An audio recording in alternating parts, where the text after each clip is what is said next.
때는 1649년쯤의 영국이었습니다. 옥스포드샤이어 출신의 앤 그린은 먹고 살기 위해 하녀로 일을 하고 있었죠. 앤 그린이 22살이 되었을 때 그녀는 토마스 리드 경의 집에서 부엌 하녀로 일하게 됩니다.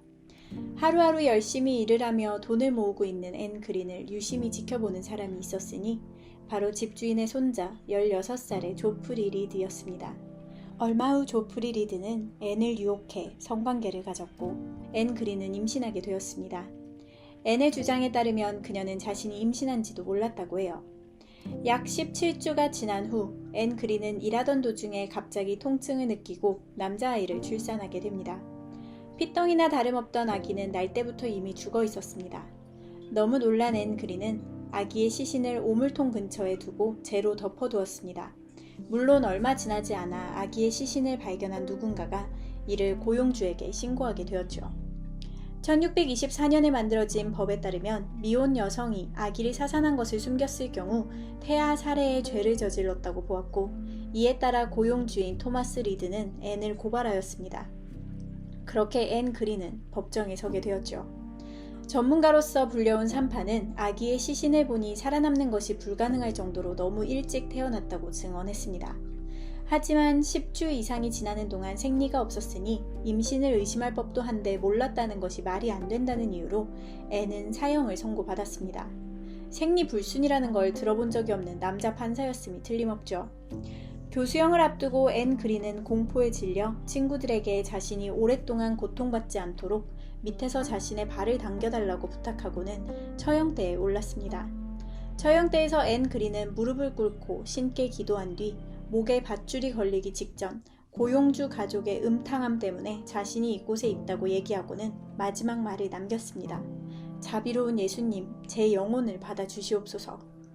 1650년 12월 14일 앤 그린은 교수형을 지켜보러 온 관중들의 호기심 어린 눈앞에서 밧줄에 매달려 발버둥치기 시작했습니다. 기다리고 있던 앤의 친구들은 그녀의 고통을 줄여주기 위해 앤의 발을 받치고 그녀를 들어 올렸다가 발을 확 잡아당겨 목에 충격을 주는 방식으로 앤이 빨리 죽을 수 있도록 도왔죠. 얼마 후 밧줄이 끊어질까 염려한 사형 집행인이 더는 못하도록 막았지만 말이죠. 약 30분이 지나고 앤의 몸이 축 처진 채로 매달려 있자 사형 집행인은 목에 밧줄을 끊고 앤의 시신을 관에 담아 옥스포드대의 의사인 윌리스와 패티에게로 보냈습니다. 윌리스와 패티는 해부를 하기 위해 앤의 시신을 요청한 참이었기 때문이었죠. 관뚜껑을 열고 새하얗게 질려있는 시신을 꺼낸 의사들이 앤의 배를 칼로 가르려는 찰나 갑자기 시신한테서 숨소리가 들리기 시작했습니다. 앤이 살아있다는 것을 깨달은 윌리스와 패티는 다른 의사들을 불렀고 모여든 의사들은 곧바로 앤의 몸을 주물러 피가 통하게 돕고 뜨겁게 데운 술을 먹이고 피를 뽑았습니다. 이 시절에는 누가 아플 때마다 피를 뽑고는 했거든요. 몸이 다시 따뜻해질 수 있도록 다른 여성이 곁에 누워 체온을 나누기도 했죠. 그렇게 목도 매달리고 피도 뽑힌 앤 그린이었지만 다행히 그녀는 약 14시간이 지나자 말도 잘하고 밥도 먹을 수 있게 되었습니다.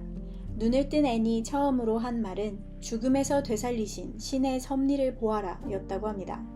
당시 법에 따르면 사형을 선고받은 사람은 죽을 때까지 목이 매달려야 하는 것이었기 때문에 그녀를 다시 처형해야 한다는 얘기가 나왔지만 마을 사람들은 누구라도 죽었을 형벌을 받고도 살았다는 것은 신께서 앤 그린의 무죄를 증명하신 거라고 생각했습니다. 앤 그린이 무죄이고 집안의 명예를 더럽혔다고 생각한 앤을 고용주 가족이 죽이려 한 것이라는 당시 사람들의 믿음은 앤 그린의 고용주였던 토마스 리드가 앤이 죽었다 부활한 지 3일 만에 때마침 사망하면서 더더욱 공고해졌습니다. 게다가 앤을 돌봤던 의사 역시 앤을 사형에 처하는 건 부당하며 아기는 살기에 너무 어렸다고 주장했고 그 덕분에 앤 그린은 다시 한번 목이 매달리는 것은 쉽게 피할 수 있었습니다. 이후 앤 그린은 부유한 신사계층에 의해 무고하게 죽을 뻔했으나 하나님의 은혜로 살아남은 그리고 고용주는 하나님의 분노로 사망한 화녀로 유명해졌고 이 사건에 관한 책도 여러 권 출간되었습니다. 앤이 회복하는 동안 앤의 아버지는 구경하고 싶어하는 사람들에게 돈을 받았는데 이때 벌어들인 돈으로 의료비와 재판에 들어간 돈을 메꾸었다고 합니다. 굉장히 현실적인 아버지네요. 앤 그린은 회복한 후 자신이 누워 있었던 관을 기념품으로 가져갔습니다.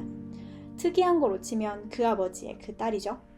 말 그대로 죽었다 살아난 앤 그린이 어떤 삶을 살다 갔는지에 대해서는 잘 알려져 있지 않지만 당시 기준으로 신께서 순수함을 증명했기에 다시 사회에서 인정받을 만한 여성으로서 평판이 살아난 그녀는 좋은 사람을 만나 결혼도 하고 아이도 셋이나 더 낳으며 9년을 더 살다가 1659년 세상을 떠났습니다. 되살아난 뒤 앤 그린은 이전과는 다른 시각으로 세상을 바라보게 되었겠죠. 신께서 자비를 베풀어 주신 거라고 생각했으니 어쩌면 교회를 전보다 더욱더 열심히 다녔을지도 모르겠어요. 이번 이야기도 흥미롭게 잘 들으셨나요? 좋아요와 구독 잊지 말고 꼭 눌러주시면 다음 이야기로 돌아오는데 또 큰 도움이 됩니다. 끝까지 시청해주셔서 감사합니다.